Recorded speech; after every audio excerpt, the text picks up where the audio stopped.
السلام علیکم ورحمۃ اللہ وبرکاتہ۔ حضرات گرامی، بات ہو رہی تھی معصومیت کی۔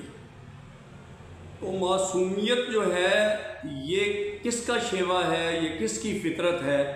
یا تو فرشتے معصوم ہوتے ہیں یا انبیاء کرام جو ہیں وہ معصوم ہوتے ہیں۔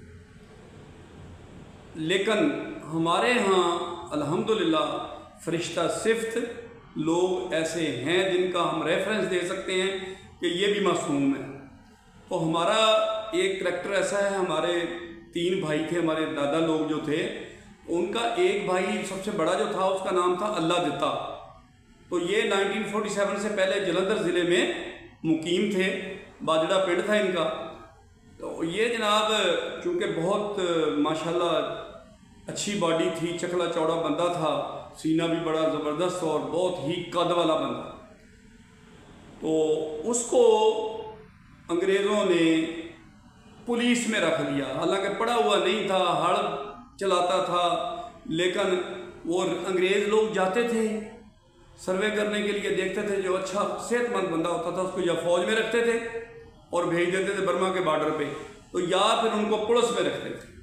اس کو پولیس میں انہوں نے بھرتی کر لیا، بھرتی کر کے انہوں نے اس کی ڈیوٹی لگا دی، ایس پی وغیرہ کے انڈر آتا ہوگا، جس کے انڈر بھی آتا ہوگا۔ تو اس کی جب ڈیوٹی لگائی تو ایک دن ڈپٹی کمشنر یا اس لیول کا بندہ یا وائس رائے لیول کا بندہ روڈ پہ کہیں نکلا ہوا تھا، تو اس نے دیکھا، اس نے بولا اتنا لمبا چوڑا بندہ تو یہ ادھر ڈیوٹی کر رہا ہے، تو یہ اس کی خوراک کیسے پوری ہوتی ہوگی؟ تو اس نے ایس پی کو بلایا، اس نے بولا ہے باس ہم اس کی ڈیوٹی چنگی پہ لگا دو، کیونکہ چنگی پہ اس وقت بھی ایسا ہی تھا جیسے آج کل ہے، ٹھیک ہے؟ انگریزوں نے تو یہ چیزیں ایجاد کی ہوئی ہیں، ہمارے مسلمانوں کی ایجاد نہیں ہے، یہ ہمارے مسلمانوں کی ایجاد ایمانداری، معصومیت اور یہ چیزیں ہیں۔ یہ جتنی چلاکیاں، جتنی ہیرا پھیریاں جو ہیں یہ انگریزوں نے ہمیں سکھائی ہیں، ٹھیک ہے جی؟ نہ تو یہ ہمارے سکھ لوگوں میں تھی، نہ ہندوؤں میں تھی، نہ ہی مسلمانوں میں تھی۔ کرسچن بھی ہمارے پاس تھے ماشاءاللہ، ان کی میں بھی، تو یہ سکھائی گئی ہیں۔ تو ہمارا جو دادا تھا اس کو انہوں نے وہاں سے شفٹ کر دیا چنگی پہ۔ انہوں نے کہا جی چنگی پہ پیسے جیسے بھی ملتے ہیں اور خوراک بھی وہاں سے اکٹھی کر کے یہ بندہ پھر کھایا پیا کرے گا تاکہ اس کی خوراک پوری ہو۔ اب اس بندے نے یعنی اللہ دتا جو تھا، اس نے وہاں پہ جا کے ڈیوٹی کرنی جب شروع کی تو اس نے سب کا دانا پانی بند کر دیا۔ انہوں نے کہا نہیں ہوئے حرام نہیں کھانا۔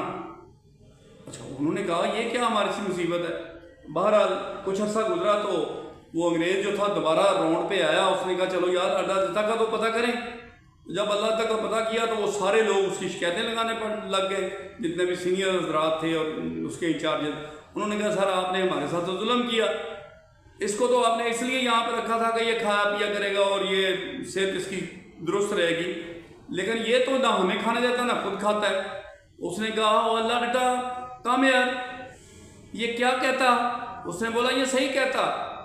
اس نے بولا کیوں، کیا ہوا، تم کیوں نہیں ان کو کھانے دیتا نہ خود کھاتا؟ اس نے بولا میری ماں نے 1 ٹین گھی کا مجھے ہر مہینے بھیجتی ہے اور 1 ٹین آٹے کا بھیجتی ہے، تو ہم آٹا گھی میں گوندتا، 1 روٹی پکاتا اور ہم کھاتا، ہمیں کیا ضرورت تھا ہم یہ حرام کھاتا؟ اس لیے ہم بالکل حرام نہیں کھاتا۔ تو حضرات گرامی، وہ اللہ دتا جب مرنے لگا، اس کا مرنا بڑا دیکھنے والا تھا، وہ فرشتے کو آرڈر دے رہا تھا، کہہ رہا تھا کٹ لے جان، کٹ لے جان۔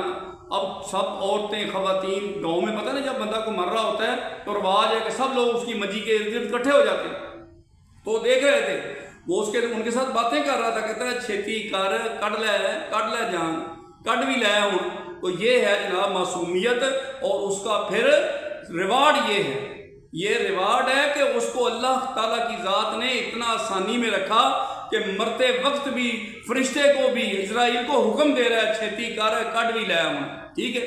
تو اللہ تعالیٰ ہمیں حلال کھانے کی توفیق عطا فرمائے اور اسی طرح ہمیں معصومیت ڈال دے تو انشاءاللہ تعالیٰ ہمارا بیڑا پار ہے۔ تو ہم دعا کرتے ہیں کہ یا اللہ ہمیں معصومین کے ساتھ ہمارا دنیا بھی اور آخرت رکھنا، آمین ثم آمین۔